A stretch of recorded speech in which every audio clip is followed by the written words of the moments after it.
Welcome back to the Monthly Truth, where this episode I'm joined by someone so special, Ellisha Blake. From the moment we set up the Monthly Truth, Ellisha was definitely one of the first people we knew we had to have on, and I've been so desperate to pick her brains on all things PMDD.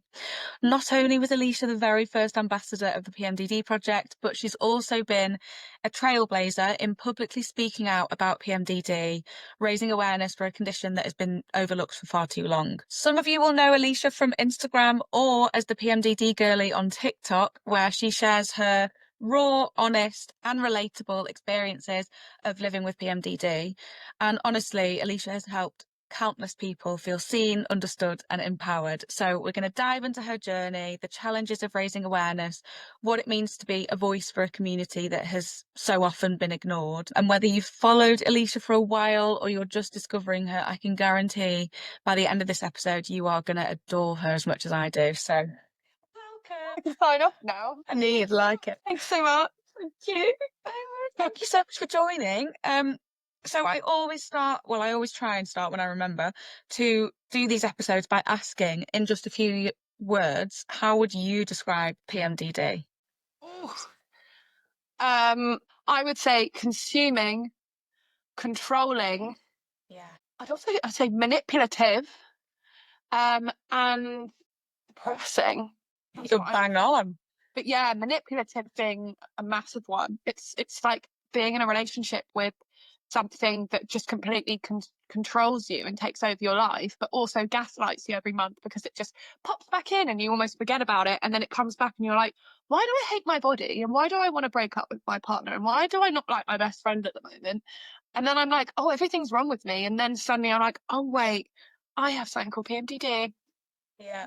I think you're actually bang on. Like I think I'm in follicular right now. I'm not in luteal, that's all that matters. And just I was just The minute I spoke to you, I knew it. I was like, she is. Guess where I am with that brain fog of mine. Guess where I am. Take one wild guess. Oh yeah. Well done for doing this though in your luteal, because I cannot string a sentence together. But like today I'm just like, I can do anything, I'm stunning, I can do this, I can do that, I'm so capable. And I'm like, I can't believe I ever feel like shit when I'm in PMDD, and then it hits me and I'm like, I can't do anything. I'm anxious mess. It's awful. It's so weird. You are so right. It's definitely a gaslighter. But anyway, more about you. So for anyone that doesn't know who you are, who Ellisha Blake is, who are you? What's your story? So hi, I'm Ellisha. I basically grew up feeling like there was something very wrong with me. And I think we live in a world, especially with people that have periods, we're constantly made to feel, whether we have something like PMDD or whatever it is, constantly made to feel like we have something wrong with us. And in every relationship, I felt like something was wrong with me. My friends would be like, what the hell is wrong with you? Really, that was the whole theme of my teenage years. What is wrong with you? Like, what's wrong with you? And I just knew something wasn't quite right. And I used to struggle so much before my period. I'd be so emotional, or I'd be very snappy. And the older I got, I think they've got worse with age, I would say.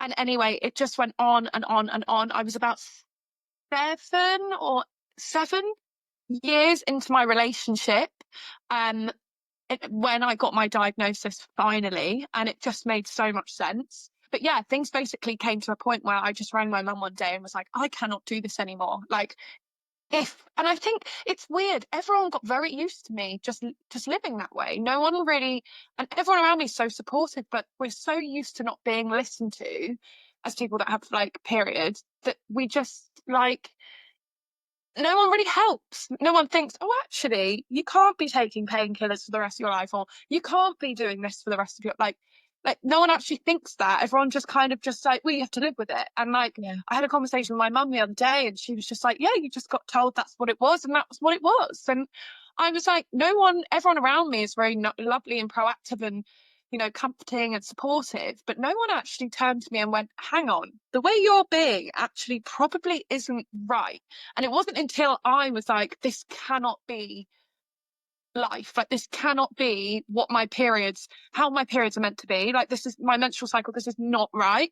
So I rang my mum, was like, I can't do this anymore. I'm going to have to go to the doctor, which I put off for years because I've been back and forth over the years and, got offered anger management. And it was just sort of like, well, no, I'm not an angry person. Well, I am a bit, but I'm not like, I don't need anger management because it's just before my period. So I know it's linked to that. And they're like, yes, the estrogen, progesterone, oh, it's this, it's that, take the pill. And I was just like, I don't want to go back to the doctor, but I'm going to have to because I might do something that I will regret. And these thoughts would just come on every single month, and my knees would ache, and everything would just take over, and I'd just become like a shell of myself. And I'd force myself to have to go to events or parties, and like I would sit there on like a sofa at a house party and just be silent, and that's just not me.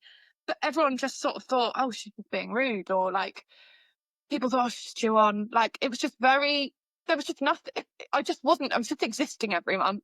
So I finally went to the doctor and was very lucky to be diagnosed, but I still say I only got diagnosed because there was no way I was leaving that room without a diagnosis. I went in confident as can be and was like, you can't tell me I haven't, because I have, blah, blah, blah. I took no evidence apart from like what I was saying.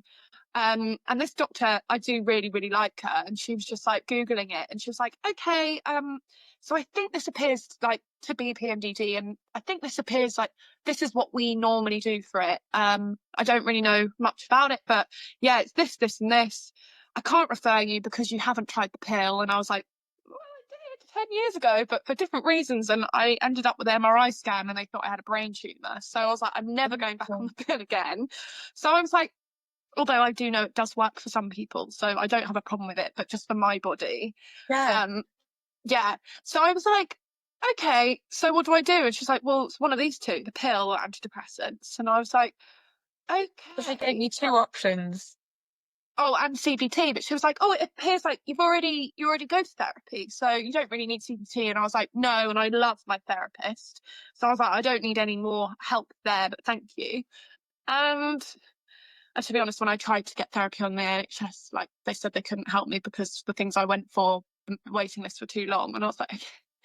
So she said the antidepressants or the pill. And I was like, right, okay, fine. So what I'm going to do is I was like, I'll take the antidepressants and see how I get on. And then I left and I was like, I don't want to do that. Like, and I kept saying to her, but is there not like any blood tests you could do? At this point, I really knew nothing about PMDD. I thought you could see it in bloods, which obviously we now know it doesn't show up in bloods, like necessarily. So I was like, okay. So I left and I never picked up that prescription. I was like, I'm going to give myself a week. I'll give myself a week. And if I haven't found something or someone who can help me, I'm going to have to go on them. And I still say to this day, I'm not against antidepressants at all. I know people who literally have gone from, the depths of despair to now being able to live again and thrive. And I'm like so happy for them. And that's what works for them. But it just didn't align with me and what I thought I needed for my body. So then I managed to do a consultation on Holland and Barrett, which was free. It's just like you just go on there, and they now have like women's health coaches in store as well. But at this point, on like Zoom, and I just literally clicked within 5 minutes. I was on a call with this woman, and she was like insanely great. Like I'd never been. It was like I'd paid her 50 quid like for an appointment. Like she was like, yes, PMDD, I know. Yes, okay, right. This. And then she sent me an email with all of the like products that she thought would help. And That's incredible. No, it's crazy, but I just went mad because I just like ordered them all. It was like, I think it was like a £65 order. And I remember being like, oh God, I couldn't really afford it, but I was like, I'll just do it because I was like anything. Yeah, you were desperate. Yeah. I was so desperate. And then that's when my journey of healing actually began. And I started actually learning about PMDD. When I was going through this really awful phase though, I wasn't on TikTok. I never wanted to be on TikTok. I didn't like TikTok. I thought, oh my God, it's another thing for me to be obsessed with. Like, I don't need that in my life. Like, Yeah. you know, I've got bad, like, undiagnosed ADHD. I was like, I'm already on Instagram all the time. So I was like, no. But I did film a video just on my cat, like on my phone, one day when I was in the like depths of despair, and I was like, oh my God. Anyway, I never posted it, never ever posted it. But I did show Dylan a few months later, being like, oh my gosh, look at this. Like, look how down I was. And I actually even, it's like so famously known that I by my friends, not by like people really, that I pronounced PMDD wrong. I knew so little about it. In my first ever video that I made of it, I called it like post-mental I literally, I mashed up the whole thing. It's actually so funny, but I actually think it like helped the engagement on the video. So, you know, silver Yeah. linings. I got 10,000 followers for one video. So I was like, I'm not bothered.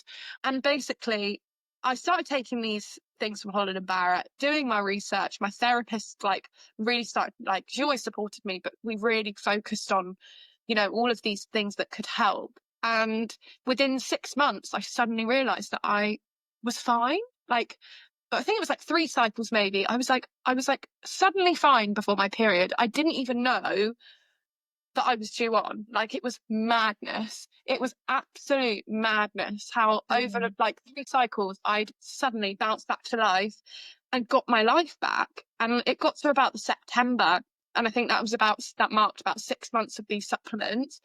And I was like, I think I need to make a video. So I just started making a few videos, didn't post them, classic, like very me to just sit and procrastinate on them and be like, oh. But I made a video with the very first, the sad me, before I started taking the supplements, where I pronounced PMDD wrong. Second half of the video, pronounced it wrong again, like got it wrong twice. And then I made this video about how my life had changed, thinking this must help someone. And then within like minutes, I just saw it go up and up and up and up. And then I think it's nearly on like 3 million views. Wow. Which was, I never cared about the views. I just wanted it to help, you know, someone out there.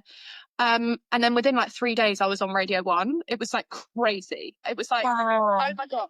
It was like bam, bam, bam. Then I met with the head of women's health, Lena Chan at Holland and Barrett. And honestly, like, the whole journey has been absolutely wild, because not only have I managed to sort of begin healing my PMDD, but at the same time as this happening, I've created this community online, which is just, I've got a new career. Like, it's just, my whole life has literally in a second gone tip, and it's just been an absolute wild journey. Like, I'm still a bit like, what the hell am I doing? Yeah, it's incredible. I've been watching your journey from like pretty much the beginning. Um, and when I first discovered what PMDD was, I feel like we were both there at the same time, and it just, you, and I can imagine it's the same for other people that follow you, but like, it was like you were just virtually holding our hand when we were going through it. Because like, I would just look at your videos when I'm in the luteal and just be like, okay, someone else has got it. And it's just the most refreshing thing in the world. And I'm so glad that you've managed to have like really great opportunities from it, because you deserve it. And I feel like you were one of the first people to put, especially in the UK, to put PMDD on the map on social media. If not the first, we'll say it here now. And I just think you've done such amazing things. And like, that just goes to show with the opportunities that you've had as well have just been incredible. And there's always like challenges as well, sort of posting online. And I know initially you didn't want to do it. That was never the intention. Did you ever worry, or do you still ever worry about how people would react when, I suppose, when you first started talking about PMDD? You know what? I've recently, so it's now been about a year and a half, and I would say I need to go back to that mindset I had in the beginning, where I almost knew nothing and I just post anything. And I've never said anything harmful or anything that could, you know, I've never told people you must take this or you must do this. I've Mm. always said, you know, it's your own journey, go to the doctor. Like, this is just my experience. But I've actually got, the more time has gone on, I've got more in my head, and I've like lost a lot of confidence, I think, especially recently. I'm very much in my head, and I've actually stopped talking about PMDD like half as much online. I don't, at the moment, I'm not enjoying talking about it as much, because I have a real like imposter syndrome all of a sudden. Where in the beginning, I think the most powerful part was just like every day I just like pump out content, and it was very raw, and it was just like me, you know, drinking a glass of water, being like, guys, I'm in my luteal phase, like, and that's what people really love. But I've stopped doing that because I've just got in my head, and I think that's the nature of posting anyway. No matter Hmm. what industry or what kind of niche you have, I think you go through phases of suddenly being like, wait, why do people want to watch me? Like, why do people? And it's really, you have to keep reminding yourself why you're doing it and actually why you began and why people do like watching you. But I will say, yeah, I'm feeling it at the moment. I'm just not feeling as confident. I just don't feel as confident as I did because I was more That's so naive. interesting. Yeah, that's so interesting to know that as well, because I feel like it's portrayed very differently online. And I think it's also, like you said, it's probably very, very normal. But I mean, I know I go through stages on the PMDD project where I'm like, what do I post? Like, is what I'm posting interesting? Is it being well received? So I get that. I think that is the nature of posting online. It comes with its challenges. Have you ever had any reactions that have been like, what's the best reaction? And also, what's the worst reaction you've had from speaking out about PMDD? I'd say the best reaction are like even people that have known me for years suddenly messaging me being like, oh my God, I feel the same too. And I think if I wasn't speaking out about that and they didn't know me, they wouldn't necessarily know what it is. And something happened one day. I bought like the handheld mics. I bought some and I bought them off a guy friend, and like I've never had a conversation with him about periods or anything like that. We're not best friends. We're just like good mates. If I see him, we have a nice like chat. Anyway, I went to the gym and we go to the same gym, and he was like a little transaction. I just paid him and then he bought the mics and I bought them off him. And he was like, oh, so you're going to be doing like videos about your PMDD stuff? And I was like, yeah. And then after the whole conversation, I left and I was like, the fact that he even knows that word Yeah. is amazing. It's amazing. Like, he's got a sister. He'll probably have another girlfriend soon. Yeah. And I'm like, it's just little things like that where I'm like, actually, it's really small things that can make a world of difference. He might grow up and have a daughter, and like, just from me making a few videos, and like, he doesn't follow me because of PMDD, but like, do you know what I mean? And I think I've had 100%. I think things like that are just really cool. But I've had some messages of people being like, I've literally not wanted to be here for 30 years and you've changed my life. And I'm literally Um, like, I'm not a doctor. And I think messages like that just literally, I'm like, I collapse because I'm like, I think it shows how flawed the system is, but also I think, wow, like that's incredible. I yeah. feel like my purpose is being fulfilled, you know? Yeah. It's really cool. Yeah. You should be so proud of that. I think that's such a huge achievement. And also there will be people messaging you and, you know, saying what a difference you've made. But can you think of how many people probably haven't messaged you, but you've still made an impact? You know, someone would have come across your page and they would have recognized PMDD in themselves. They'd have gone to the doctors and hopefully got the right level of support for them. And I just think, you Yeah. know, that first video got 3 million views. So of that 3 million, there's so many people within there that you'd have supported. So yeah, you're doing God's work. And to pick your brains and how you deal with PMDD yourself, because PMDD is brutal, but what's one thing that you swear by to help get you through the worst days? Well, I always say this, and I mean, obviously you can take supplements, etc., and there's so many little things you can do, you know, antihistamines, low histamine diet. I genuinely think one of the most important things you can ever do is just when you start really tracking your cycle and cycle syncing like your whole life up to, and I'm not good for this, like I'm doing a podcast and going out for dinner tonight, but I'm in my neutral phase, you know what I mean? But I feel Yeah, right, actually. I feel quite good. you're doing really well. Thank you. But I think it's so important when you start having compassion for yourself. I was so rattled inside for so many years, like, what's wrong with me? What's wrong with me? What's wrong with me? All the time. Now I have validation, and I'm just able to be like, this is going to pass. This is okay. And I can also like plan my life around my PMDD and my periods. And I think that's really important to know that you can take time to slow down. You can sleep in and sleep more in your luteal phase if you need to. You can go to bed earlier. Like, you can make little adjustments. But I think just slowing down and giving yourself that compassion for me has been an absolute game changer. And it's something so simple because it's just like a little switch in your brain. But I think it also changes how people treat you as well, because you can set up like boundaries and be like, I'm really sorry, but I can't come out that night. I know I'm going to be due on, and I'm probably not going to feel the most social. And it's just these little tweaks you can make without even before you've even taken stuff or tried different things or been to visit a certain doctor or whatever that can really make a massive impact. 100%. 100%. It is just the little things that make a huge difference, isn't it? And I think that's so important to remember because I don't know, when you're in the luteal phase, I think you have so much guilt anyway, and you just feel so, your self-esteem is so low that I think you feel guilty for like taking time to just rest, but actually that is the most beneficial thing you can do. So yeah, I think that's great advice. So you're officially the PMDD Project's first ever ambassador. How does that feel? Literally insane. I'm always like, why do you want me? Like, Oh, it's look crazy. at you. Again, it's like it's insane. Like I think I was writing something to you today, wasn't I? And Yeah. as I was writing it, I was like, honestly, the fact that the future generations are gonna have something like the PMDD project is just absolutely insane to me, because I just think if I grew up and there was something, a community I could have turned to, like how different my early 20s and teens would have been. And to be like an ambassador for that I can't really get my head around it. I think it's absolutely incredible. And I would say it's like one of my most proud moments in my 20s that I've had. Like I feel really proud to be a part of it, but only like not only just because of it being like the PMDD project, but I'm so proud to be a part of it because I get to work with like you, and I adore that. And I think all you really want in life is to work with like beautiful and amazing people. And it's such a cool thing. I just can't really still get my head around.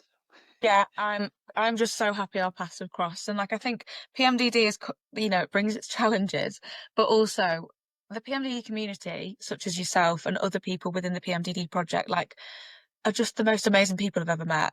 And I think you're just connecting with different people every day, and it's just like, oh my God, I could just squeeze you. I love you that much. And it's just, yeah, there are some definite positives with PMDD. So, with your role as the ambassador, are there any like big plans, or what would you want to achieve in your role as the first ambassador? Wow, what a question. I mean, I've got this written down. I've got emails drafted. They're still in her drafts, but I'm talking about it at least. Something for me that I want to get off the ground is a documentary that is like an absolute, like a short film documentary on PMDD. I don't want to give too much away because I don't want anyone to steal my ideas, but we can talk about it in private. But that's sort of all my worlds colliding because I'm an Yeah. actor as well, but I don't really talk about that very much. But also my dream since I was a child is to do like more presenting and stuff like that. I would love this to become like a real podcast, like sponsored, and I would absolutely love sponsored, but you know what I mean. Yeah. And just I really think going into schools would be a massive thing. That is something I would be so passionate about, and educating teachers. I know we already do like GP workshops and stuff, but educating teachers, even like I work with kids as well. I manage a theatre school, literally the love of my life. It's one of the best things I do. And then I never thought that would be something I'd really love, but honestly, it's like that's my happy pill in the week. I'm directing High School Musical at the moment, having a great. I love that. I love that. It's incredible. We're all in this together.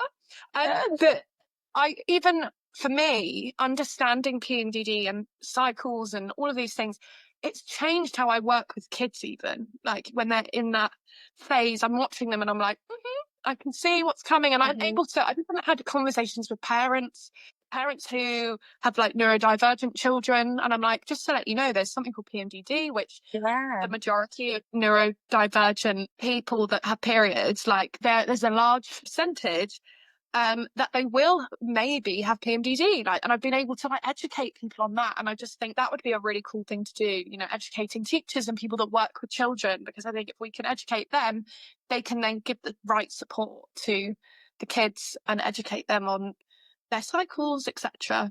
But yeah, there's so many plans. I'd also love to do like some kind of tour where we go to like different towns and meet different PMDD communities, because I'm in such a bubble. I'm always like, the whole world exists in London. Like everything's in London. And I know from my community, there's people in like Skegness or places I've never been to, and I'm like, they really deserve to be seen and heard.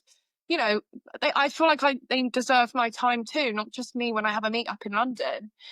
Yeah. There's actually so many plans. And also like university talks and stuff like that. I think all of these things, there's just so many exciting things that I would absolutely love to do.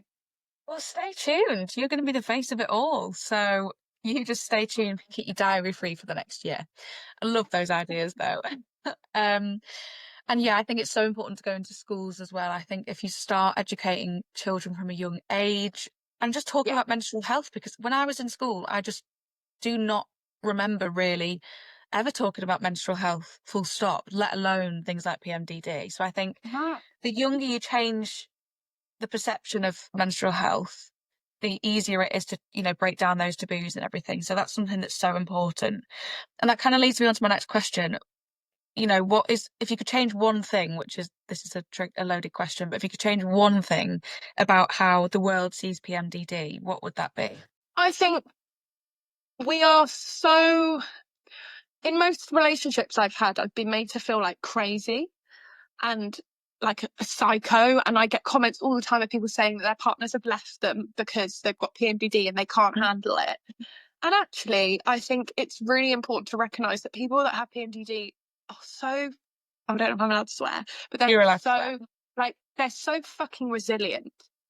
And we feel so deeply, like it's incredible. And I think that's a real superpower. But to the world, it can be seen as like she's an emotional mess. She's a psychopath because she's making everything up the week before a period. Do you know what I mean? I think that stigma, if I could end that, I would love to, because although PMDD has debilitated me in the past, it's part of me. And I don't think, I feel like now I've been really lucky to have been presented so many amazing opportunities through speaking about it, like yourself and many other things, that I just would never want to take it away now, because I genuinely think the people it has brought me is incredible.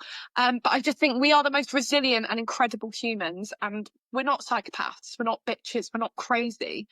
There's actually certain things going on, but we are so resilient to be able to go from that hellhole the week before to then bounce back and be able to go back to our normal lives whilst juggling work, kids, jobs, etc. We are literally superhuman.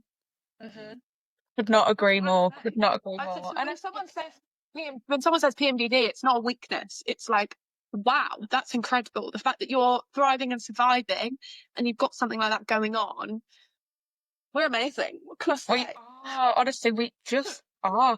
No, but you are so right though. I think we're so resilient. The fact that we just keep going every month when, some months we just want to give up. But like you said, whilst juggling a job, a family, friendships is just incredible. So I think, yeah, you are spot on there. And my last question to you is, if you could give one piece of advice to someone struggling with PMDD right now, what would it be? I say this all the time, but I would say, and it's so generic and people probably go like, oh, but be kind, be gentle, be compassionate. Your nervous system does not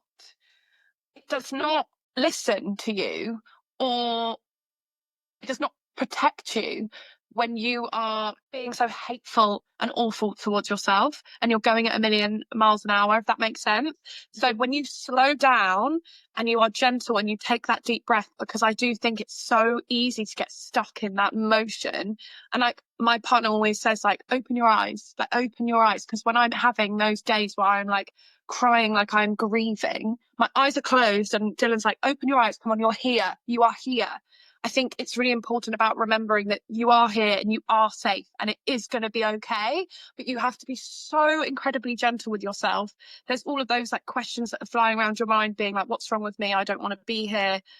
Why do I feel this way? Why am I such an awful person? And I think if you can just dial that down like a tiny bit and just be kind and really slow down and remember what you were going through and like what is going on, I think it can make a world of difference. I think it's just so important. It's something that you you don't recognize when you're going through it. But just be kind and be compassionate. Your nervous system responds so much better when you are kinder, which will ultimately help you, help your anxiety, help your stress, help your emotional outbursts, help your anger. Like, it literally helps everything, but we don't really talk about it. We just talk about what we put in the body, but there are things we can do which can just almost put a pause button and slow everything down for you.